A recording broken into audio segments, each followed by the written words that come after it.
Hi, I am from Penang. I was born and bred in Penang. I went to school in Penang. But when I was in school, I had no ambitions. I didn't know what I wanted to do. When I was 6 years old, the only thing I remember I wanted to do was to be a cowboy. And then I studied till Form 5, and then after I left school, I didn't go on to college or university. I realized there's not many jobs for cowboys in Penang, or Malaysia. At least not so glamorous, you see. So I became a musician. I worked as a musician for 15 years, and it took me right down to Kuala Lumpur. And I just continued doing that. And after that, I went into sort of like sabbatical for 1 year, deciding what I wanted to do. I didn't want to play music anymore. I wanted to be a manager, but when you study until Form 5, you don't have qualifications, and not many people want to employ you. So I decided to enter the event management world. There, they don't have courses, they don't have classes, so you have to learn things on your own. I did freelance work. I joined a stadium for 2 years, worked in it, and then eventually left and started my own company. And we did a lot of work as consultants to venues and events. But to survive, we realized that we had to do one of two things. One was either you affiliate yourself with an advertising company to get constant work, or you create your own festival or event, and that's what we did. So I've always loved music, so I said, okay, we did research. 1996, that time computer internet just started. You just, doing research was pretty hard because you switch on the computer and then you go make coffee, go toilet, come back, this thing is still loading. So you spend a lot of time doing that. But it was very important because if you want to do anything that you're passionate about or you love, you have to know the product and you have to know the industry. So we did a lot of research. Eventually, we came up with a paper. It was a concept for a festival and the image that we wanted to create. We were looking at creating something that we were quite ambitious. We wanted to aim for the sky. And if we touch the clouds, that's fine. And we did not want to be a big fish in a small pond. We wanted to be a small fish in a big pond. And you can swim anywhere. So basically, we wanted to be internationally recognized. And then with this paper in 1996, we went out to talk to everybody, said, listen, do a jazz festival. It's very good for you. You can do, you sell products and all that. Nobody wanted to do it. Jazz is like, it's a four-letter word. It's not good. You don't do it. And so after being contracted to manage and organize other events for other people, jazz events, we had a little bit of knowledge and some contacts, and we decided 8 years later in 2004 to start the Penang Island Jazz Festival. And I remember when I told some friends of mine, especially one guy, and I said, I'm going to do a jazz festival. And he said, you're mad. You're going to die. You're going to lose everything. Because when people do jazz, you lose everything. There's no money to be made. But bear in mind that I did not want to be a person who had an idea, wanted to do something, and don't do anything about it. And then 80 years old, when I'm down there and said, oh, I thought about this idea I wanted to do, but I see the other fellow did already. I didn't do. It's better to do it, and if you fail, it's fine because you've done it, you've tried. It doesn't work, fine. You get up, you move on. But if you live your life regretting that you never did it, and thinking that it might have worked. So I said, okay, I'll do it, So that was the first mistake I made, the big mistake, because we lost so much money, man. We lost so much money, we lost everything. The company nearly closed down. But the second year, it grew, so it went on. But for a festival, we also did not believe just to have a stage and concert and play music. It had to be more than that. You had to have many, many other components to it. So we included other activities in it. And we lasted for 14 years. And it's not stopped yet. It's just that we took a break. We're still going to continue with it. We changed the image for 14 years. We had main stage, a lot of artists coming from all over the world. We get a lot of applications, 400 over applications a year. Everybody wants to play. We got no money. Doing a festival is not impossible. Doing it with no money is very hard, you know. And doing it continuously for 14 years with no money is quite impossible. So, but we managed to do that. How? I will tell you another day. That one another long story. You know, but we did a lot of events. If you look at it, you know, we had workshops, we had forums, we had others collaborations, we had an exhibition and all else. We created 14 years. We had the time to experiment with a lot of things. You know, you try, you put this one. This one doesn't work, fine, you take it away. You add on another things. Things that work, we kept. Things that didn't work, we stopped. But we wanted the things to work in a way that eventually it will evolve and become spin-offs to become standalones by itself. And so we did all these things. And gradually over the years, yes, this happened. A lot of these things happened. But one of the things that really was very interesting for us was actually the creation of the Penang House of Music. It started from a seed in 1996 that was planted, moved on to become a festival. Years later, where the seed was planted, eventually the branch began to grow. You see? And this was how. We had a competition, not knowing. We just wanted to do a competition for kids. The Jimmy Ball Young Talent Jazz Competition. Nobody knew who Jimmy Ball was. Even P. Ramlee, people say from Singapore. You know, so we were getting worried, you see? And then Awal Ahmad Nawab, Ahmad Daud, Zainal Alam, Uyao Jin, nobody knew who they were. We used that opportunity to start doing personality profiles. We put it in our gallery every year. And then the State Museum came to know about it and says, hey, can we do an exhibition? We got $2,000 and you got 2 months to do it. So yeah, we loved it, so we did it. We did it just for the love of it, you know. You don't make money, but it was quite easy because we was Penang's popular music of 40s and 50s. So you just had to look at the peoples from the 40s and 50s. Not many of them are alive, you see. So you can just put a little bit of it, and then, you know, those are alive can't remember or don't care. So we collated things and we started doing this. It was a success. People went inside, they looked at photos, they heard music, they cried. Then the museum said, hey, come, let's do one more. Another 10 years, 40s, 50s, and 60s. We have 11 rooms to fill. We had 8 months to do it, and it was quite good.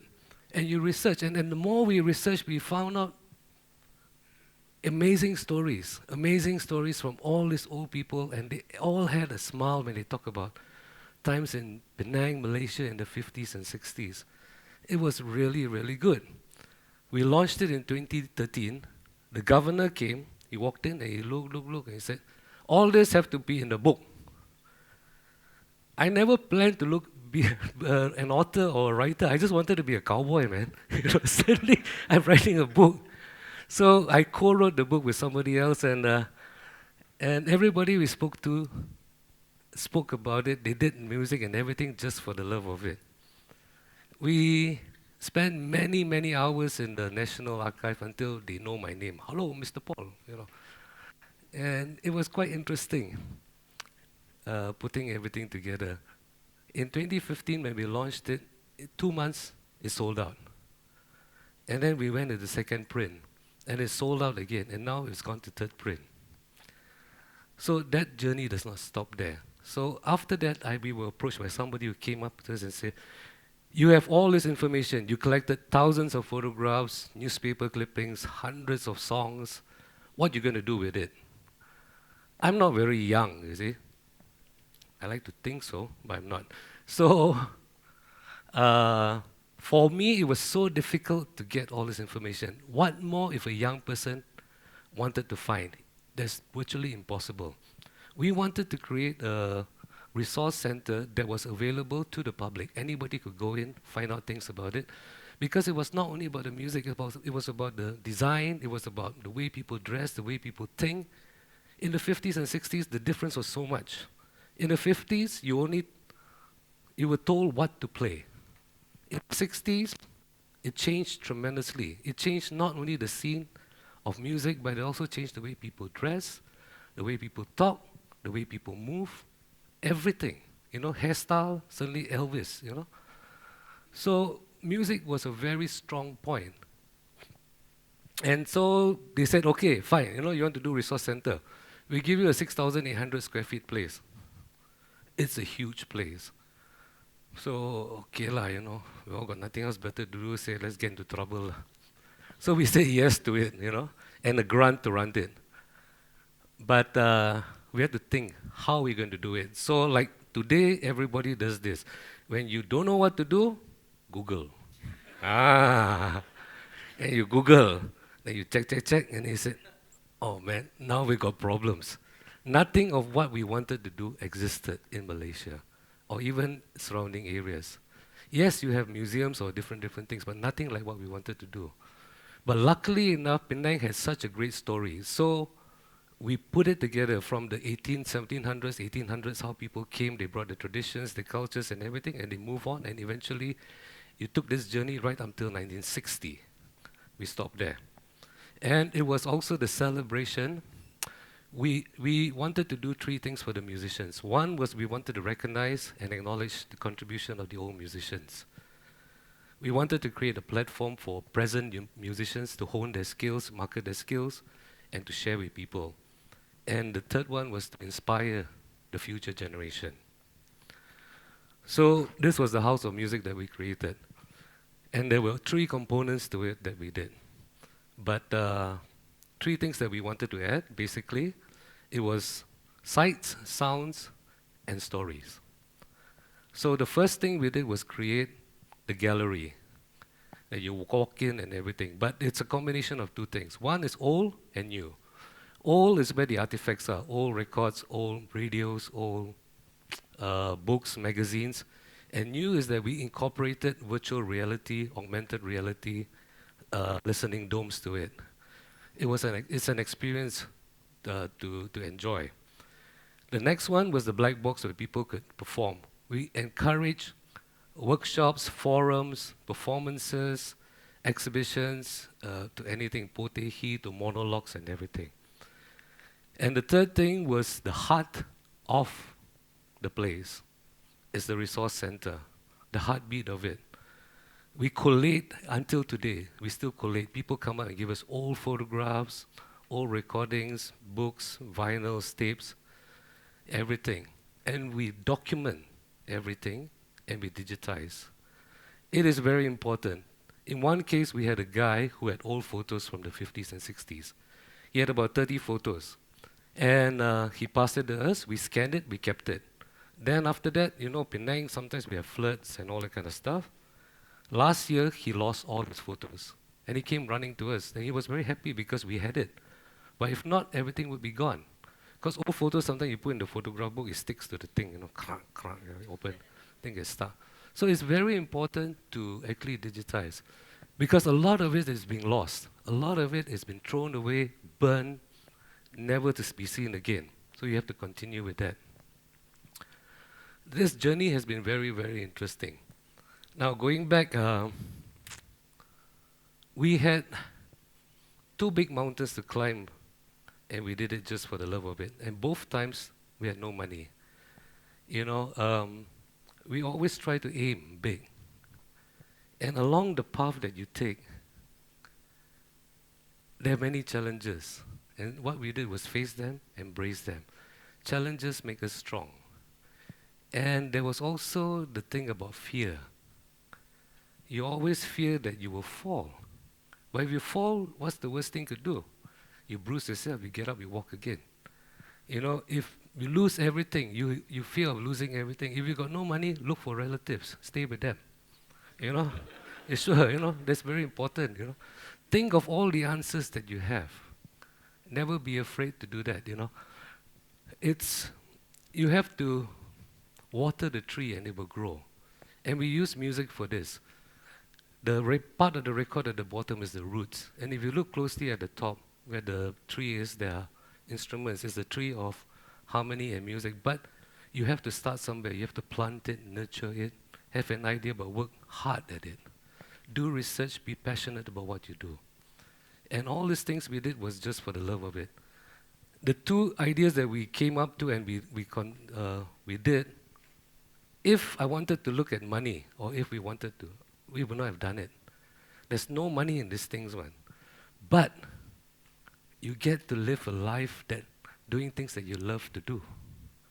There are many things, many people in the world that you go to school, look for a job, get married, and they tell themselves, okay, when I retire, I want to do this. And when I retire, I want to do that.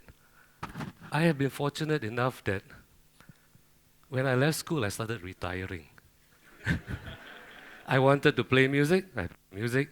I wanted to write songs, I wrote a song. I wanted to record music, I record.